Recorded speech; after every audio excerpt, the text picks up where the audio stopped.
வணக்கம். இன்னைக்கு நம்ம ஊட்டியிலேருந்து 54 கிலோமீட்டர் தொலைவில இருக்க ஊட்டியோட கடைசி வில்லேஜ்ன்னு அழைக்கப்படுற கிண்ணக்கோரைக்கு தாங்க போக போறோம். ஊட்டியிலேருந்து கூகுள் மேப்ல கிண்ணக்கோரைன்னு போட்டீங்கன்னா, அது மஞ்சூர்ன்ற வழியாக போற மாரி காட்டுங்க.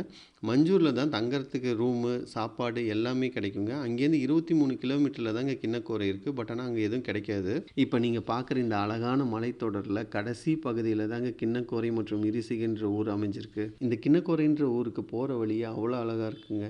நம்மள சுத்தி பச்சை பசேல்னு டீ எஸ்டேட்டு, வளைஞ்சு வளைஞ்சு போற ரோடு, அது மட்டும் இல்லாம ஒரு பெரிய காட்ட தாண்டி தாங்க இந்த ஊருக்கே போகணும். இந்த ஊருக்கு போற வழியிலே ரோட்டுக்கு பக்கத்திலே இப்ப நீங்க பார்க்குற அழகான ஒரு குட்டி ஃபால்ஸும் ஒண்ணு இருக்குங்க. இந்த வழியா வர மாதிரி இருந்தா கொஞ்சம் மெதுவா வாங்க.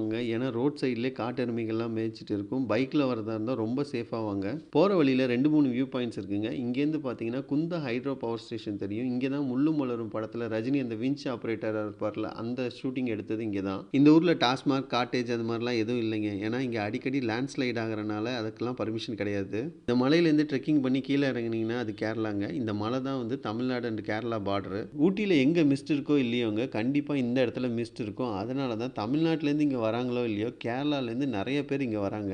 இந்த கிண்ணக்கோரைக்கு அடுத்த ஊரு இரிஷிகைன்ற வில்லேஜுங்க. இதுதான் கடைசி. இதோட பிரைவேட் வெஹிக்கிள்ஸ் எல்லாம் ஸ்டாப் பண்ணிடுவாங்க. இந்த ஊர் வரைக்கும் ஊட்டி பஸ் ஸ்டாண்ட்லேருந்து டைமுக்கு பஸ் ஆப்ரேட் பண்ணிட்டு இருக்காங்கங்க. ஸோ ரெகுலரா போற டூரிஸ்ட் ஸ்பாட்டுக்கு போகாம கொஞ்சம் டிஃப்ரெண்ட்டான ஒரு பிளேஸை எக்ஸ்ப்ளோர் பண்ணணும்னு ஆசைப்பட்டீங்கன்னா, இந்த கிண்ணக்கோரைக்கு வாங்க. நன்றி, வணக்கம்.